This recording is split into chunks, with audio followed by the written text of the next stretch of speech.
अपने उद्देश्य को प्राप्त करने के लिए साधनों की पवित्रता पर सबसे ज्यादा फोकस करते हैं। आज इनका प्रांतीय अधिवेशन है और उस अधिवेशन में ही मेरा आना हुआ। हम ढेर सारी शुभकामनाएं देते हैं कि इस अधिवेशन जिस उद्देश्य से बुलाया गया उसके उद्देश्य में कामयाब हो, सफल हो।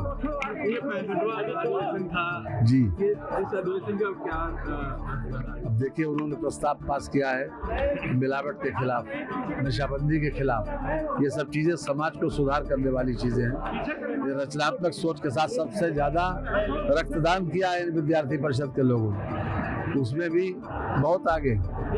तो कुल मिलाकर बिहार चुनाव जो परिणाम जो आ रहा है उस तरीके से क्या नामी दिखाई दे रही है एनडीए की, क्या कहना जी, ये जनता का एक प्रकार से आशीर्वाद है एनडीए को, और ऐसा आशीर्वाद दिया।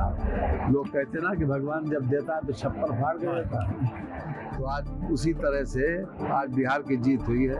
लेकिन हम आपको बता दें, एनडीए पूरे देश में जहाँ जहाँ भी चुनाव होगा अब एनडीए ही आएगा, क्योंकि लोगों को ये समझ गए कि अगर कोई गुड गवर्नेंस दे सकता है, विकास का पहिया तेजी से घुमा सकता है, तो सिर्फ एनडीए।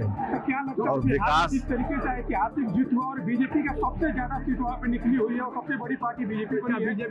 बीजेपी का सीएम वहाँ पे होगा बिहार में? ये तो ऊपर के नेता तय करेंगे, लेकिन हम एक बात कह के अपनी बात को खत्म करेंगे कि मुद्दई हरगिज न कर पाएगा बाका बाल तक, और मोदी योगी गूंजेगा भारत में 100 साल तक।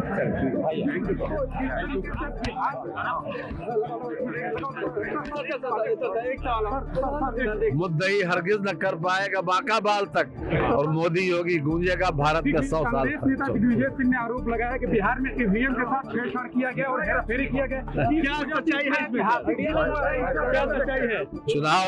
चुनाव का रिजल्ट आने से पहले वो बहाना सोच लेते हैं कि हमें उस बात में क्या कहना है।